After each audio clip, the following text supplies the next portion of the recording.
Oh, hi everyone. Good morning. Well, good afternoon or good evening to some of you. Um, I'm Anna from Wings, and we'll be having a webinar on social justice philanthropy today, as you know. Thank you for joining us. I'll tell you a little bit about WebEx before we start, some important things. First of all, if you lose your connection, don't panic. Please just reconnect using the link I made you, or if you can, just type a question on the chat box if you can't hear me or if you have any kind of problems. If you have any questions whatsoever, as I said, please just write your question in the chat box and I'll answer it as soon as I can. And you can adjust your audio if you can't hear very well using the audio pane on the top of the screen. All of you will be muted on entry as we start the meeting. Also, I have to say that you are being recorded and you receive a link to this presentation, material and contact information. So again, if you lose your connection and miss some parts of the webinar, don't worry because it's all going to be recorded. I'll be talking to you a little bit about Wings. You probably all know about us, but we are an association of associations and support organizations supporting philanthropy. And we have about 150 organizations in our network in over 50 countries. So we do have a very global mandate. And our mission is to strengthen philanthropy and a culture of giving through mutual learning and support. And that's what we're doing today. We like to do it through webinars or peer learning events with our members. So today we'll be talking about social justice philanthropy, and I'd like to thank our presenters today. And Albert Ruesga, and President and CEO of the Greater New Orleans Foundation, Halima Mahomed from TrustAfrica, and also Chandrika Sahai, who kindly offered to be our moderator today from the Philanthropy for Social Justice and Peace Network.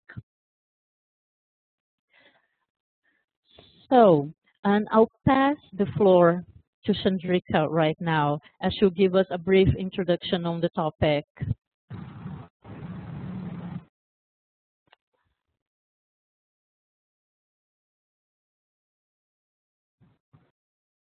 Thank you, Anna. But okay, I have the floor now.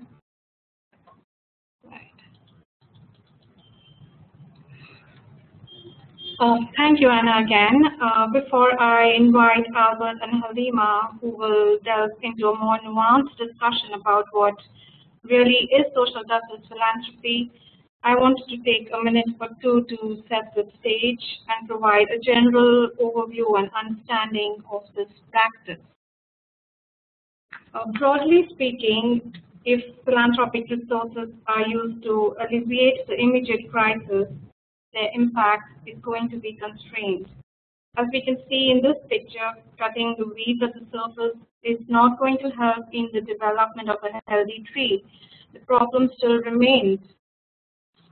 What social justice philanthropy does is it digs deeper. It sticks its neck out, or as you can see in this picture, it sticks its head into the ground. It asks the more difficult questions, it takes risks, and it tries to get to the root cause of the issue. And more importantly, it seeks to eradicate the problem and not just make it easier to live with. Well, we have found that this approach is able to effectively address the mechanisms that cause injustice and conflict, and it allows for change to be sustainable. But like I said at the start, this is a very generalized picture, although it may very well be the connecting thread in the framing and work of most social justice philanthropy practitioners. Social justice philanthropy practices are determined and influenced by the local and various other contexts, and they take on various forms and approaches. There isn't a one-size-fits-all solution. And Albert will now speak about the various philosophical traditions on which social justice philanthropy approaches are based. And I will pass the floor to Albert now. Over to you, Albert.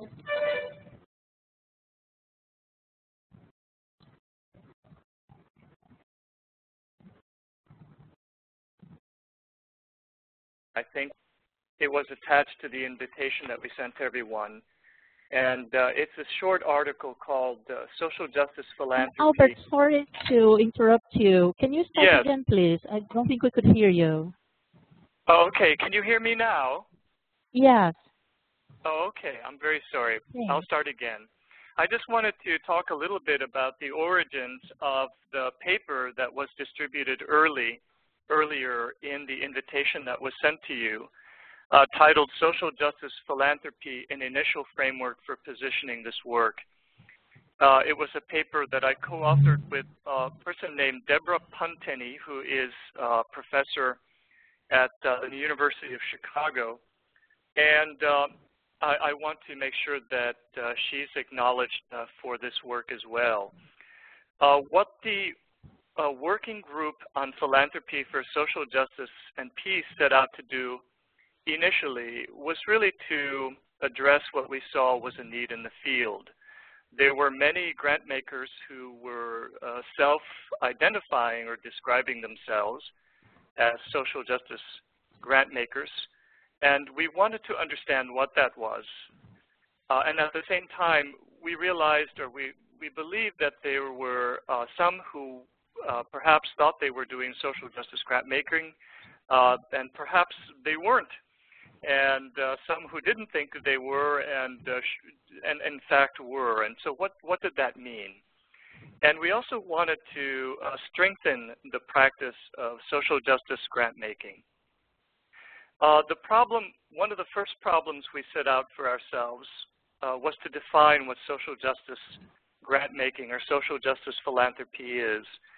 And this proved very, very difficult to do, and which was surprising, given that so many of us self-identified as social justice grant makers. If you look at the Foundation Center definition, they say that social justice philanthropy is, and I'm quoting here from their publication called Social Justice Grant Making, a Report on Foundation Trends.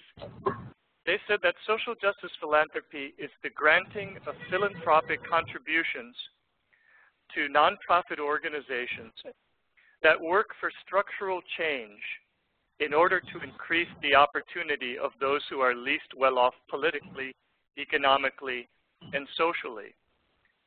And this is a pretty good start for a definition of the term, but it also really underscores some of the challenges in the definition. For example, we need to better understand what's meant by structural change, because what's structural change for me might not be structural change for you. And then what do we mean by increasing opportunity for those who are least well off politically, economically, and socially? And does it always have to be for those who are least well off? One of our colleagues who runs TrustAfrica, Akwasi Aidu, tells us that in Senegal, Arab merchants, for example, are discriminated against. Arab merchants in that country are not necessarily the least well-off economically and socially, but still the fact that there is discrimination against Arab merchants is, in my view and the view of many, a cause of social justice and one that needs to be addressed. So you could see that there are problems with the definition. And as a matter of fact, just about any definition that we looked at, we saw that there were always issues. And we realized at some point that for us there was a confusion in our own minds between what we call a description of what social justice grant makers do and being prescriptive about what social justice grant makers should do. So there's, on the one hand, what in fact it is that we do, those of us who self-identify as social justice grant makers. And then there are lots of arguments amongst ourselves and amongst others about what we should do. And so we saw one way out of the dilemma is to stick to a description of what it is, in fact, that self-described social justice grant makers do. And what we did was we interviewed some 80 people who self-identified as social justice grant makers. And we asked them to tell us what is how would you define social justice grant maker? How would you define social justice philanthropy? When we looked at their definitions, we saw that there was a great variety in the kinds of answers that people gave. Some people described their, it sounds like somebody might be dying on the line. There we go. Some people gave us, described what their goals were. Some described what their methods were. Some described the founding principles or philosophies of their approaches.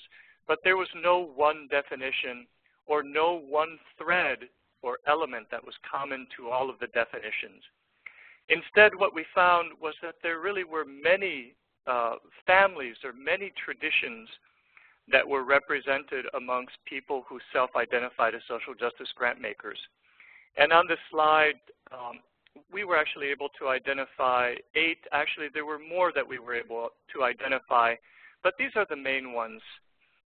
These are the traditions. We call them traditions of social justice grant making.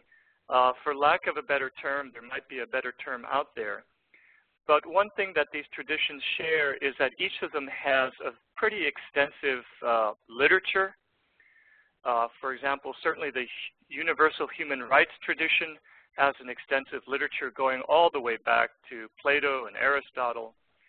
And we can learn from that literature. We can learn from the successes of people who have worked in that tradition, and we could also learn from their mistakes. The 8 are here. Some of them will be very familiar to you. Structural injustice is about specifically addressing the structural causes of injustice. Human rights, well known to all.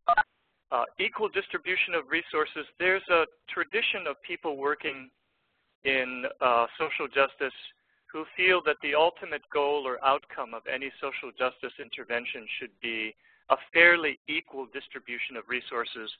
And certainly in the U.S. context and other contexts, we see a very unequal distribution of wealth. Legalism, rule of law, is really the idea that we should use the laws that are already on the books. We should use the laws that are already in existence, and we should enforce those laws in order to gain justice for disenfranchised or disempowered communities. The empowerment tradition is a very interesting one because instead of laying out a particular social justice agenda and saying that we have to achieve X or Y, what the empowerment tradition believes is that we should simply empower those who are most marginalized, giving them political, not giving them, but allowing them to use their political power so that they themselves can have a measure of self-determination and decide for themselves what it is that they most want for themselves and their communities. The shared values tradition really tries to find agreement amongst disparate factions, I suppose. So for example, what agreement can we find between employers and employees, between those who govern us and the governed, between people who disagree about what the distribution of goods or benefits in a society should be? And we should appeal to those shared values, values like fairness, for example. The cultural relativistic tradition is sometimes appealed to by those who are fighting for social justice for indigenous communities. And the claim here is that no one view of the world, no one ethical view should dominate over others, and that all should be given equal recognition and equal benefit.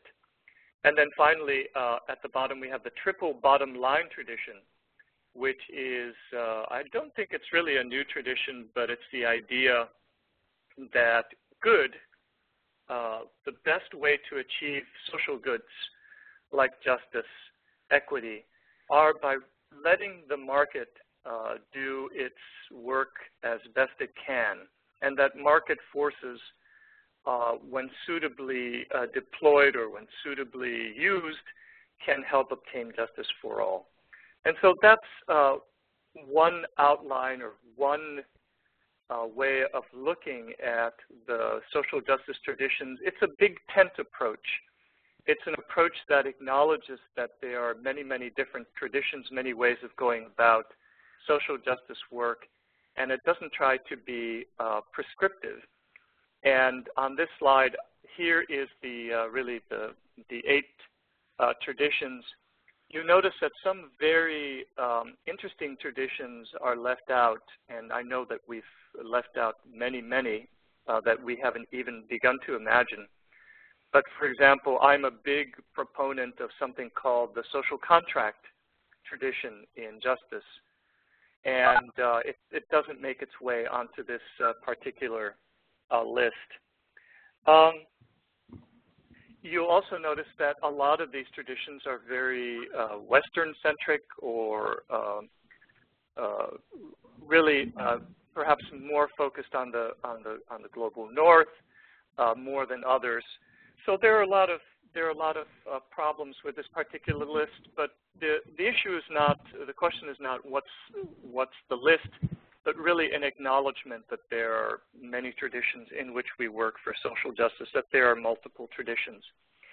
If I were to make recommendations about how to use the paper that was distributed, this initial framework for positioning the work, I could make really 3 suggestions. Because it's a big tent paper, meaning a paper that tries to be inclusive of as many traditions as possible, it can be used and has been used by others to help identify allies.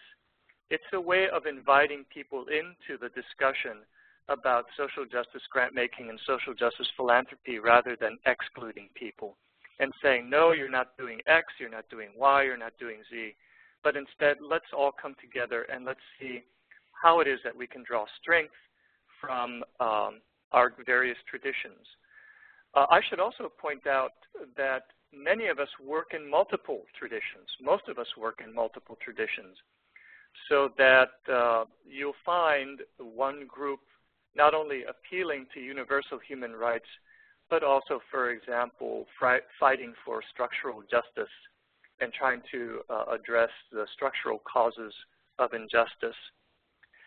I think the second way the paper can be used is that it does discuss critical weaknesses that practitioners should be aware of when they are working in any of these traditions.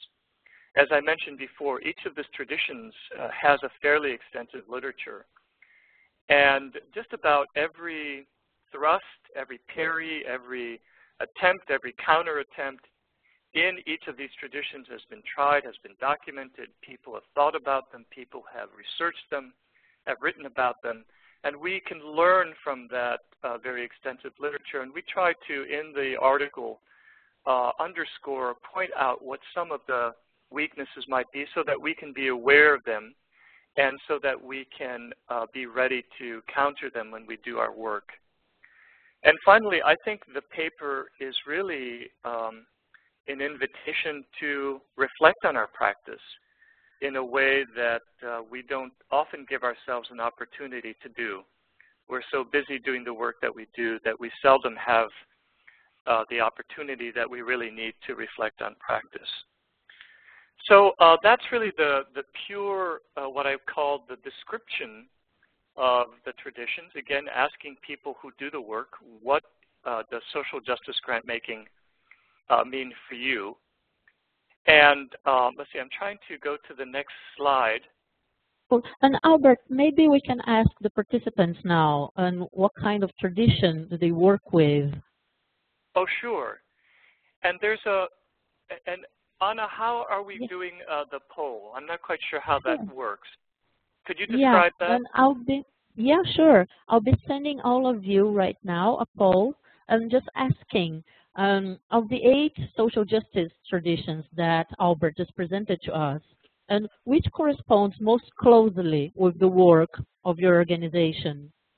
We do know, as he said, Most of you probably work with more than one of these, but if you could identify one that's more close to your work, that would be very helpful. So I'll open the poll and we'll wait a couple of minutes for everyone to answer. If you have any problems answering, just type a message on the chat box and I'll try to solve your problem.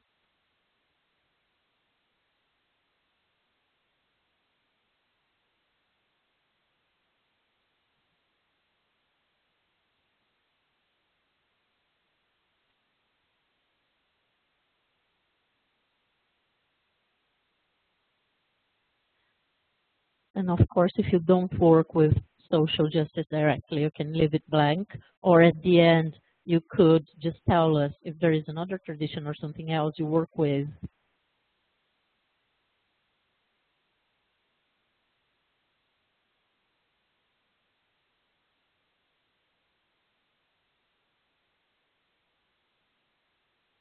So the answers we have so far are work with structural injustice and human rights and empowerment and the triple bottom line.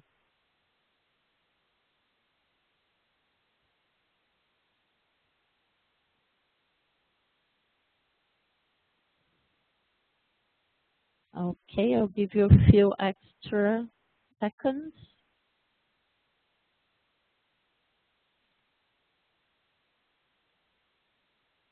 To answer. So I'm closing the poll, and about half of our participants answered the poll.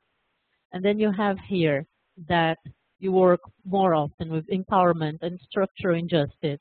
And then we have, after that, the triple bottom line, fairness and human rights. And I'll pass the floor back to Albert. So if you have any comments on the results, if that's what you were expecting. Yes, thank you, Anna. Can you hear me again? Yes. Yes, I guess one of the surprising results of the poll. I'm not surprised about structural injustice because so many of the people that we've spoken to in the field, again, people who self-identify as social justice grant makers, talk about addressing root causes or the structures that give rise to injustice. It's surprising that in this more global context that WINGS represents, there is what I would see as a kind of underrepresentation of the human rights tradition. And of course, it may have to do with the fact that most of us work, again, in multiple traditions, so that if we were allowed to pick two, I would guess that the human rights tradition would probably move ahead by quite a bit. And I'm really not surprised by the poll results. But it does give you, the poll does give you a sense of the incredible diversity of approaches, and as does the paper. We were talking really about how it is that people who do social justice grant making self-describe their work. And we could be really much more prescriptive, as many people are. I think the real meat and potatoes in many discussions about social justice grant making is really questions about how it is that we should go about doing it. And what are some of the aspects, given again that we're not working one tradition, but what are some of the aspects that really set apart a good social justice grant maker from perhaps more of a nominal social justice grant maker, a social justice grant maker in name only? And this is really one person's opinion, although this is not something that we shouldn't discuss. We should absolutely discuss and debate this. But here on this slide, I've set out really some of the things that I have a sense a good social justice grant maker does, and some of the elements of what those things are. I have a sound analysis And as we'll see in a moment, I think really it's the kind of analysis that a social justice grantmaker brings to a particular problem that sets him or her apart from other grantmakers. Once you have your analysis, that suggests a choice of strategies and tactics. And as we all know, in social justice grantmaking, there tend to be certain strategies and tactics that we tend to choose, perhaps with more frequency than non-social justice grantmakers. So for example, we tend to support more advocacy. We tend to support more community organizing and those kinds of activities.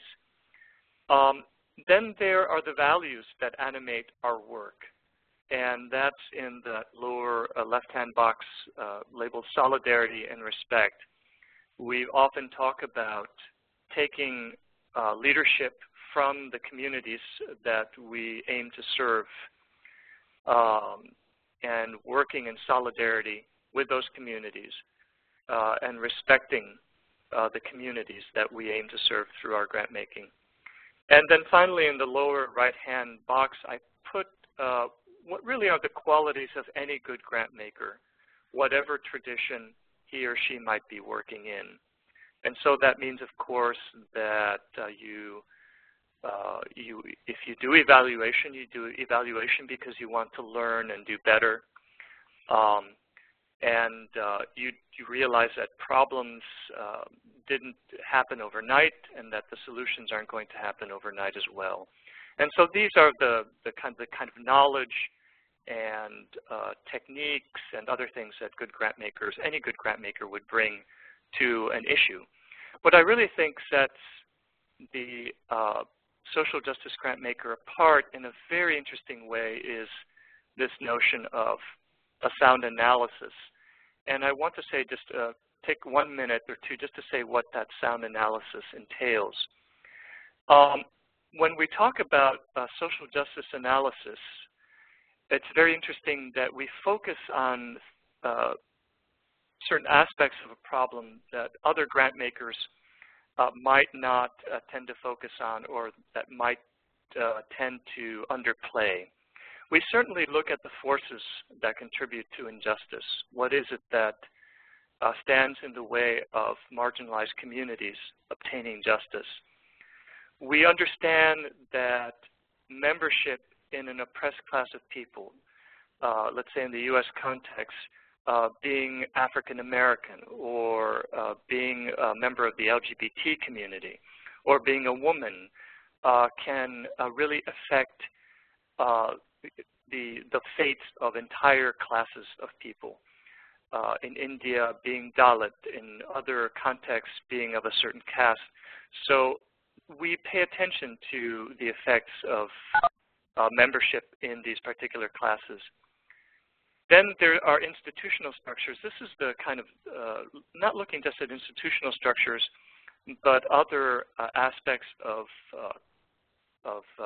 culture and of how institutions are arranged and often work to keep marginalized communities marginalized. And then, of course, there's the distribution of power. How is power held? How is it acquired? And how is it brokered in a particular context? And it's looking at these kinds of things on the right-hand side of this particular slide that I think sets the social justice grant maker apart from other grant makers. And of course, once you have an analysis like that, I'm going back to the previous slide, once you have that sound analysis, that of course is going to affect your choice of strategies and tactics.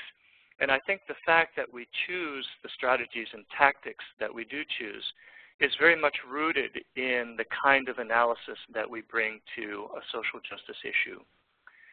And so that's what I would call the social justice lens, and I think an important aspect of it is that we realize that we are much stronger when we work together and learn from one another. That those of us who self-identify as social justice grant makers are really distributed all over the world. work in wildly varying contexts, address very, very different issues, start from very different places, have access to different levels of resources. But I think that diversity, incredible diversity, is also part of our strength. And part of what we seek to do through the working group on philanthropy for social justice and peace is to draw from that strength and from that diversity, and to help connect together those of us who self-identify as social justice grant makers, who use this kind of analysis, who use these tools to address long-standing problems in our communities. And this next slide has really nothing to do with social justice grant making, but I thought it would be a good palate cleanser before I turned things back over to Chandrika, I think. Let me pass the ball. There we go. Thank you, Albert. Thank you, Albert. That was excellent. And I'm sure everybody has a lot of questions, but we will wait until Halima, who's the next presenter, has given us a picture of her context and what it means to be a social justice philanthropy practitioner, and what are the things that she takes into account as a practitioner in the African context. And in the meanwhile, if you have any questions, you can you can type them directly to Albert, and he'll address them when the floor is open to questions, and he has the floor back. Over to you, Halima. Thank you, Chandrika. Hello, everybody. I'm going to talk a little bit about, or I was asked to talk a little bit about social justice philanthropy from the African context. And I want to start off with a little bit of a caveat. You know, I often struggle when people ask me to talk about a perspective or a narrative on the African continent, because I'm not sure that there is one African narrative. I'm not even sure that there are multiple narratives. I know I have a perspective based on research that I've done in South Africa and on work that I've been engaged in with organizations in various parts of the African continent. So I guess I just want to say that I'm getting this as an overview from my point of view. Having said that, in a few days from now, we're going to be looking at exactly this question. We're going to be looking at understanding social justice philanthropy in Africa and the Arab region at a convening that's taking place starting on Sunday. And it'll be very, very interesting to see what comes out of that. Is there common narratives? Are there multiple narratives? Are the thoughts begin to get reflected broader than just, my individual perspective? So, going on from that, I guess from the work that I've done, I would want to highlight a few things around how I see social justice philanthropy organizations on the African continent. One of those is that I see these organizations look at social justice philanthropy not as a strategy, not as an issue, but really as a lens for understanding and giving meaning to the way in which they do their work.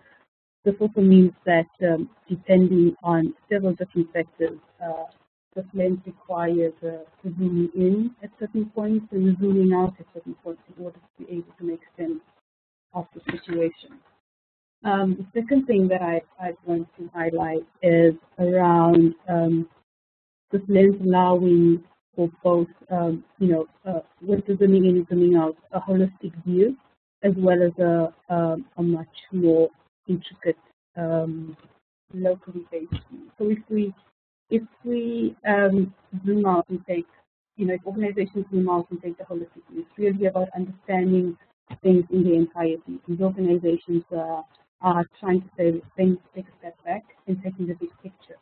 And then zooming in, I come from the African continent where we are often dealing with multiple crises, both acute and chronic. And it's very difficult to just take the long-term structural view and ignore what are the elephants in the room. So I guess this is about saying it's not an either-or kind of approach. It really is the one that allows room to address multiple types of interventions, and the ultimate aim behind the overarching framework is about addressing the underlying issues that exist space for many different types of interventions, be they relating to immediate issues or relating to long-term underlying structural drivers. The next thing I would talk about is around context. And Albert mentioned earlier the issue of structure in the first definition that we opened up with. And even when the poll questions came up, and I must admit I had a little bit of difficulty because I identified closest with the idea of structural change. But in the African context, it's often not structure that's talked about. And structure is often something that's out there sometimes, especially for community organizations, something that's too far away. And what they often talk about is context. And they talk about, for social justice philanthropy, understanding the multiple contexts that exist and the multiple underlying drivers within each of these contexts, be it at the individual level, the family level, the community level, societal level. You can add on any number of levels you want to, but really is about locating the issue and locating the multiple contexts that need to be addressed.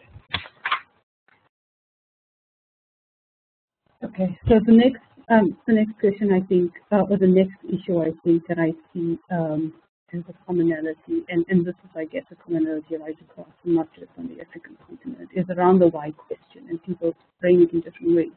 But it is about understanding and asking and understanding the why question, and this refers to Albert's take on sound analysis.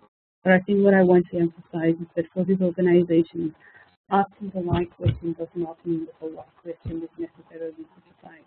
It often means, given the context they come in, needing to deal with those.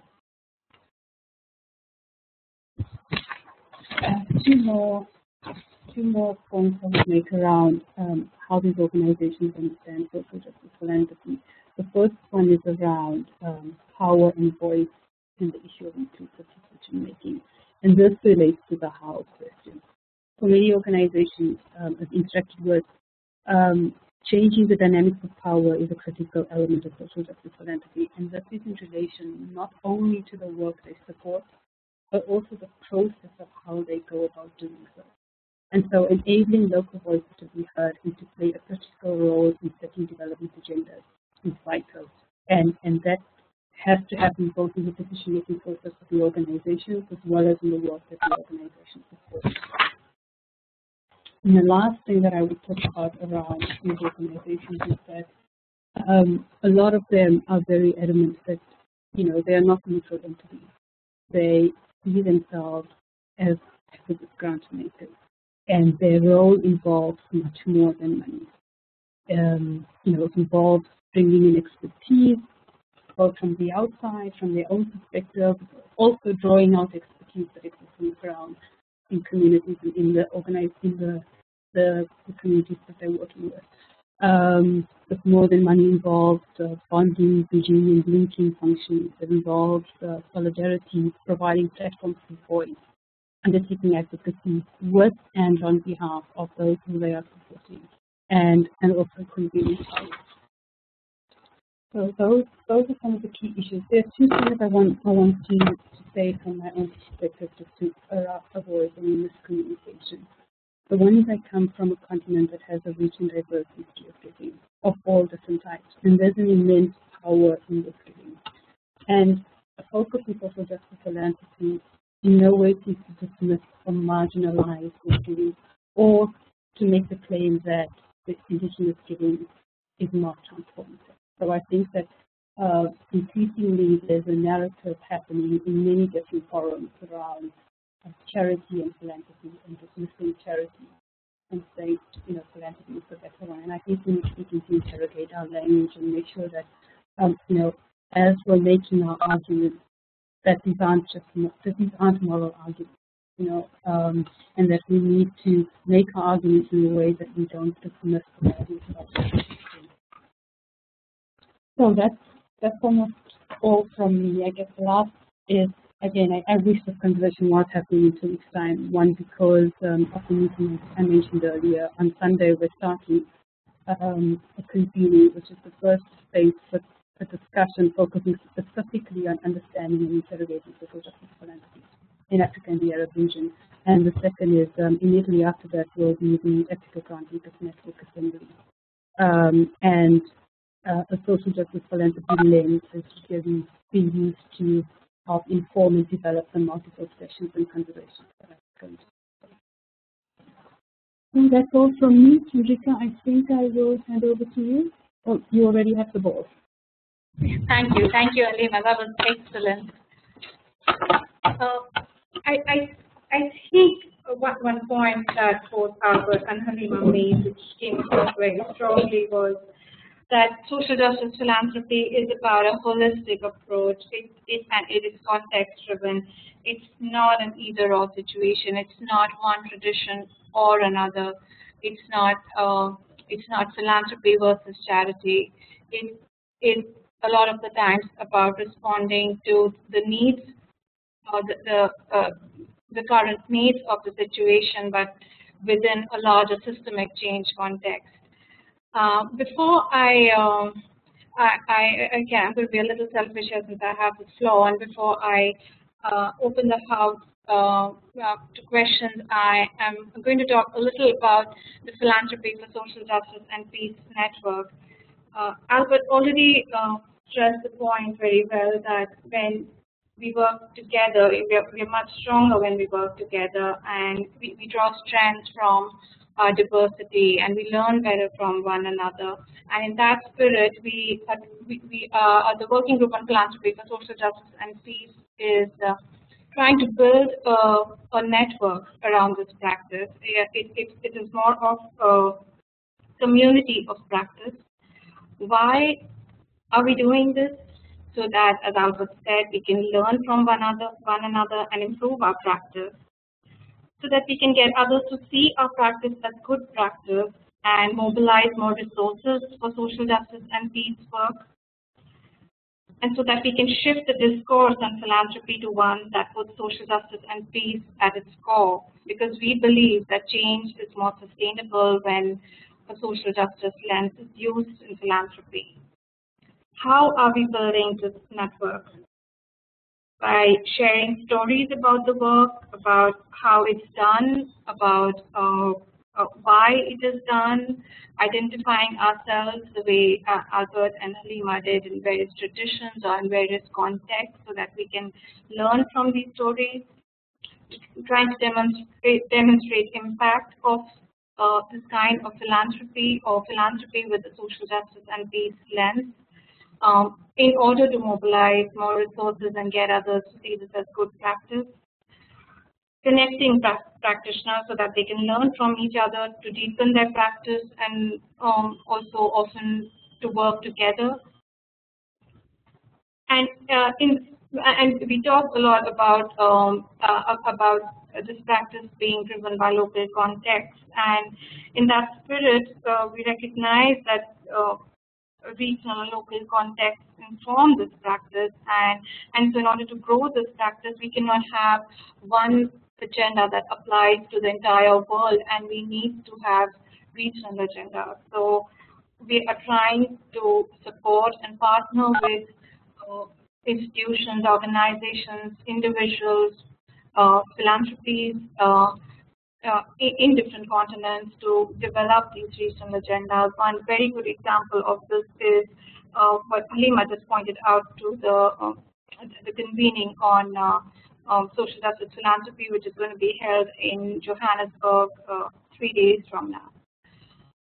And we hope that you will join the community. It is not a membership list. I want to stress that. It is not a structured association of foundations, but it is a fluid community, it is a flexible community, it is inclusive, and it is more importantly informed by the local and changing context of different regions.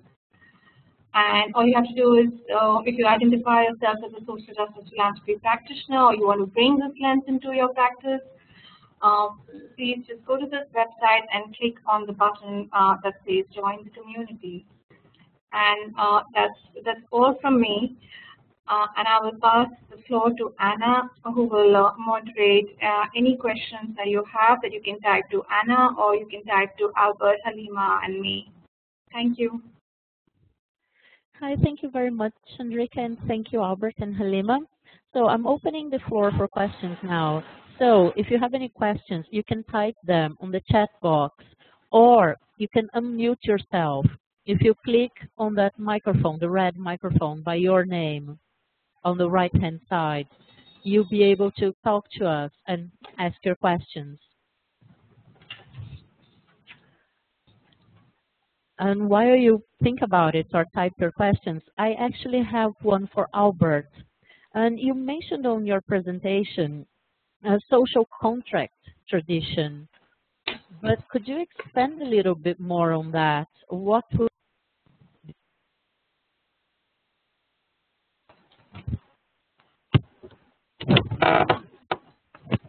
Hello, Anna. Oh. I'm sorry, I lost the last part of your question. Oh, and it was about the social contract tradition you mentioned on your presentation. What does it entail? What kind of tradition is it? Yes. Well, it's one that goes back several centuries. It started, I don't say it started, but it was certainly elaborated by philosophers like John Locke, Rousseau, and most recently, in a very recently, meaning let's say in the past 50 years, by a famous American philosopher called John Rawls, who wrote something called The Theory of Justice. And the idea behind the social contract tradition, at least as thought of by John Rawls, was that, the question that obsessed him was, how do you get people who are very diverse and have very different worldviews to agree on the principles that constitute a just society? And his solution was to say, tell us to imagine that all of these disparate parties are coming together in a room behind what he called the veil of ignorance. And what this means is that the veil of ignorance is essentially you're not knowing what position you're going to have in society once you decide upon the rules. So, for example, you don't know whether in the society that you're making the rules, trying to decide on rules for, you're going to be black, or you're going to be white. You don't know whether you're going to be rich or poor. You don't know whether you're going to be gay or straight. And he asked the question, what kinds of principles would people who are deliberating behind this veil of ignorance come up with, knowing that, for example, if they came up with rules that really were unjust to gay or lesbian people, that they might actually in the next society, once the veil of ignorance would find out that they were gay and lesbian and would be subject to these, gay or lesbian and be subject to these rules. And so once you're working under these conditions, you're very careful about creating rules that benefit one class of people over another, and you try to very hard to come up with rules that are going to benefit all society. And so that's one social justice tradition, and there are many social justice traditions. Social contract traditions. And what was interesting was that when we asked the 80 practitioners, people who self-identify as social justice grant makers, there really wasn't a single one I could see who self-identified as being in that social contract tradition, although I'm sure that many have been affected by the thinking of that tradition.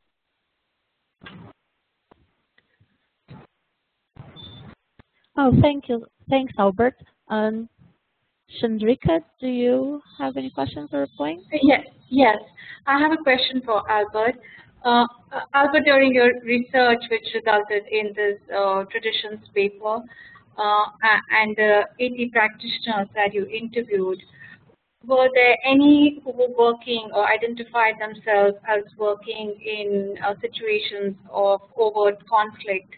And if yes, did they identify themselves particularly in one of the 8 traditions that you mentioned?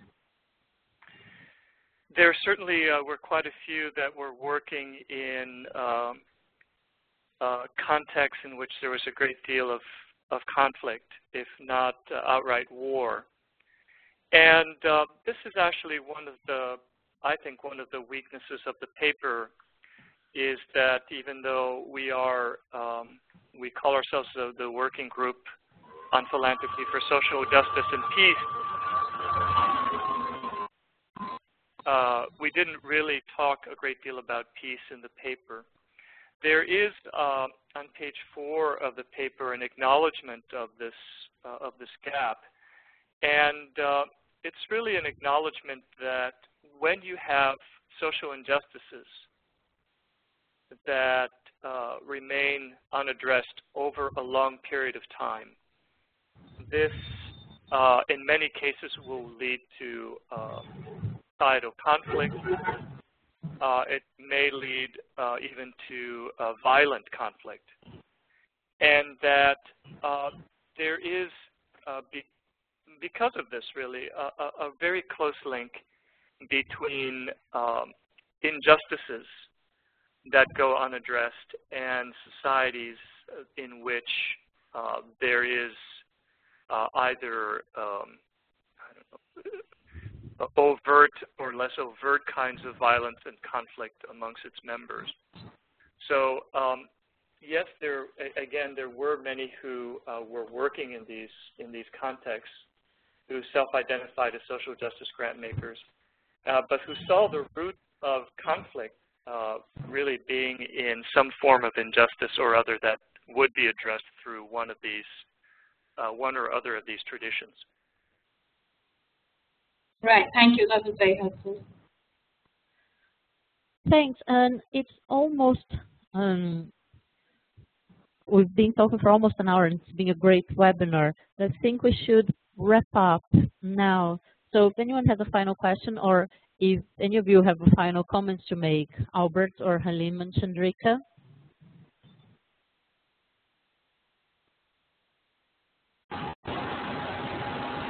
I'm good, thanks. No, Anna, thank you so much for the opportunity to present today. It's very grateful for the opportunity.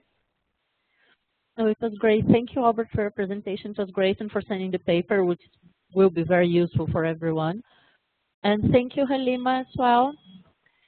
Well, thank you, Anna, to you and to Wings and to Chandrika for helping to bring us all together and for being able to speak here today. Oh, and thank you, Chandrika. And thank you for offering to moderate our webinar and for tweeting about the webinar. That was great. Thank you, Anna. And I'll be closing now, and the recording for the webinar will be on our website. So if you missed some part of it or missed the beginning, you can check our website for more information. Thank you, everyone, for attending the webinar, and I hope you can attend our other webinars too. Thank you. Bye. Thanks. Bye-bye. Thank you. Bye-bye.